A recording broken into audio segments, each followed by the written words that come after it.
Let's start with what the biggest lever is and then go down from there and talk about how we begin to rebuild. Yeah.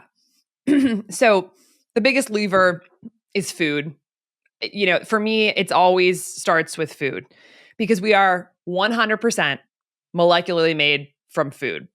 That's the reality. We transfer food outside of us into the atoms that make up our body. And so there's just no avoiding the fact that since our cells are totally built from food, we've got to get it right. To just sort of name, I think, the other pillars that we want to examine and take stock of, we've got food, we've got our movement habits, we've got our sleep habits, we've got our emotional health and stress, we've got our exposure to toxins in the food, water, air, personal care products, homes, we've got our relationship to light, blue light, sunlight, and they've got our relationship to temperature. Actually, temperature has changed a lot in the way we interact with temperature as humans as we've moved indoors with thermostats and heating. And so those are kind of the big levers that have changed rapidly. And of those, each of them feels like a little baby that we could have a whole episode about, but we can run through the high points of all of them. But food, it's just really unavoidable that we've got to get that right. And right now, our food system, and this is one of those things that has changed over the past 75 years, 70% of our calories are coming from industrially manufactured, ultra-processed foods. This is frankenfood that our body does not understand, that is unnatural, and which is confusing our bodies, damaging our bodies, and not giving our bodies what it actually needs to function. So on multiple levels, it's hurting us. So this has been a rapid experimental change in society. It has failed. And we know that it's causing disease. We know that it's hurting us. We know that it's hurting our children. So number one on food is moving away from the experiment of ultra-processed food and saying no to it and denormalizing it. If someone from 1920 or 1900 came into our culture now and looked at our grocery stores, they would not know what was going on. It's so different from what things were. We were eating natural foods, more locally grown from good soil that wasn't covered in synthetic fertilizers and pesticides, so much more nutrient rich.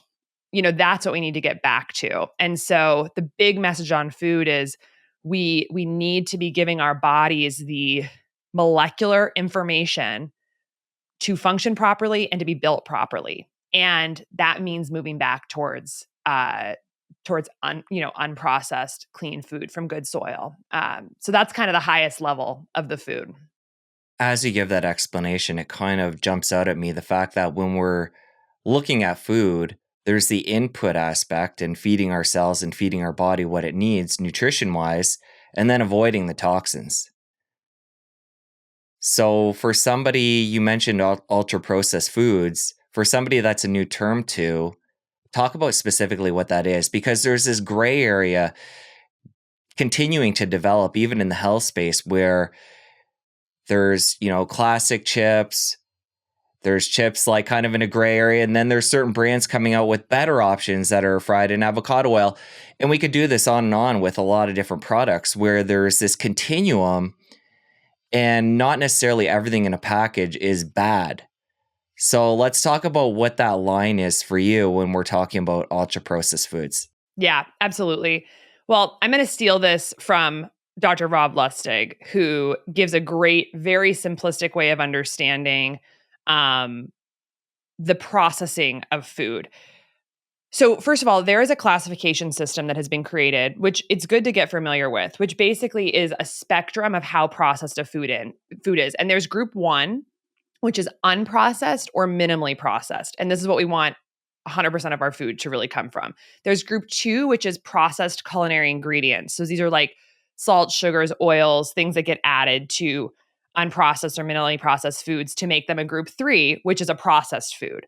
So a processed food is something that has been, in some way gone through processing, like cooking or mixing with other ingredients, like processed culinary ingredients, to create something new. And then ultra processed is where actually the food has been broken down into its constituent parts, like a starch. Like you take a whole grain and you get rid of the bran and the fibrous parts, and you just get the starchy, endosperm. And then you take that and you mix it with other individual components from food. So they've been broken down into these like parts and then put back together in a Frankenstein-like way to create something that has never really before been seen in nature. So if you take, this is the Rob Lustig example, you take an apple. So unprocessed is you walk up to an apple tree and you take an apple off the tree and you eat it. That's unprocessed. Nothing has happened to the apple. Minimally processed is that apple was washed and cut into slices and then, put in a little package and sold in the grocery store. That's minimally processed. The apple has not been changed. Nothing has been added or extracted, but it's been modified in some way. If the apple was frozen, vacuum sealed, blanched and then, packaged in a can, but nothing added, that's minimally processed. Then you get to processed, which is basically if the apple were turned into applesauce. So it was cooked, it was macerated, it was, maybe some sugar was added to it, maybe a little bit of salt and cinnamon, and then it was put in a package. So not terrible, but still, not the same as minimally processed. And then ultra processed is that apple goes to a factory and preservatives, colorings, flavor enhancers are added and it's turned into an apple pie at McDonald's. Like that's the ultra processed apple. So maybe apple flavoring was added as well. So there's like a tiny bit of highly processed apple in there, but very far from the tree. And so we know that the more of your diet you're eating from that ultra processed category, the more likely you're going to get chronic diseases and, reduce lifespan. And the more you're eating from that minimally processed and unprocessed, the better you're going to do, because for several reasons. One is that the moment a plant is basically taken out of the ground or off the tree, removed from its life source, it starts degrading its nutrients. So you start losing nutrients once that piece of food is removed from its life source. That makes total sense, right? It's degrading. There's been studies looking at what happens to vitamin C concentration in each day after various vegetables have been pulled from the ground, and it just precipitously drops. So one of the reasons why unprocessed and fresher food is so good for us is because it's literally going to have more of the health promoting molecular information that your body needs to both be built from and also to, to function. And then the second piece is that once you process a food, a lot of the nutrients further get stripped off. So you're taking a food, keeping it away from its source for a long period of time, and then stripping more from it through processing. And then, of course, like you said, as you get to ultra processing, you add things to the food that can be damaging to our cells and create inflammation and oxidative stress and things like that, like these colorings and preservatives and flavor enhancers, emulsifiers, all these types of things get added to ultra processed food. So that's really why keeping it minimally processed for several reasons is good. And like you said, there are packaged foods that actually fit into the minimally processed category. And there's actually some processed foods which, can be part of a healthy diet. Ultra processed, never part of a healthy diet. But one of my favorite foods is flackers. So these are flax crackers that literally they come in a bag, they're made in a factory. But the only ingredients are whole organic flax seeds, apple cider vinegar, and sea salt.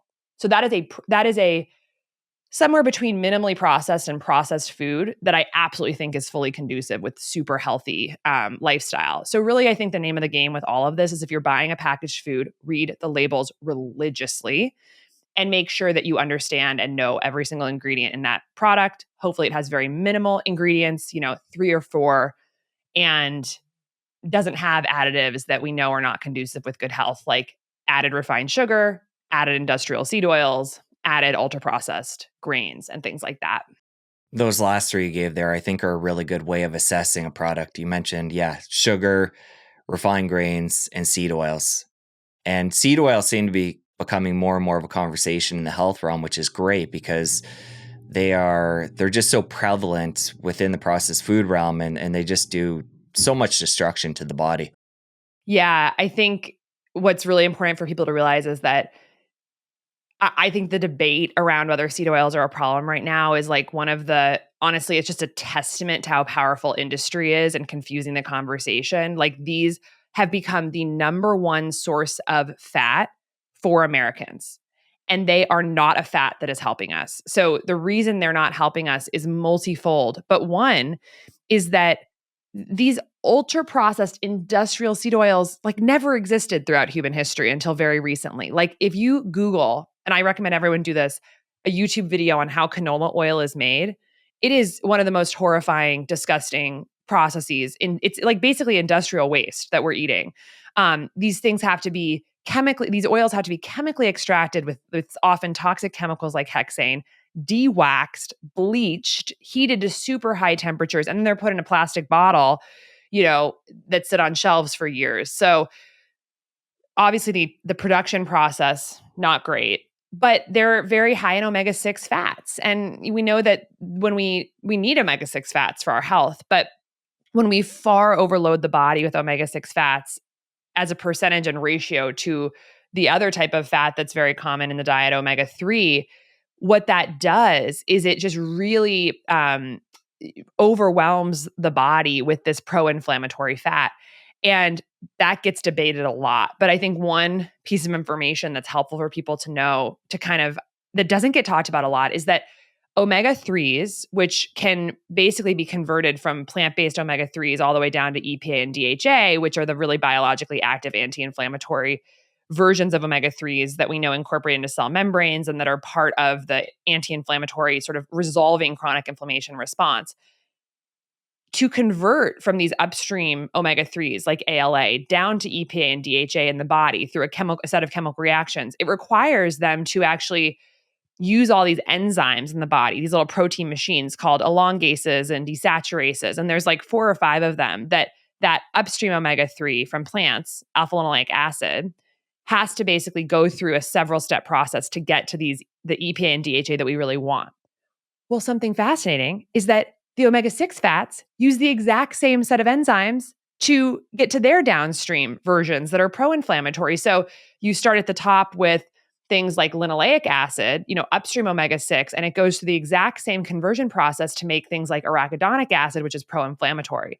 So as you eat these seed oils, which are in everything, literally, it's almost impossible to find any packaged food at the grocery store without soybean oil, safflower oil, sunflower oil, corn oil, canola oil, vegetable oil, these industrial seed oils.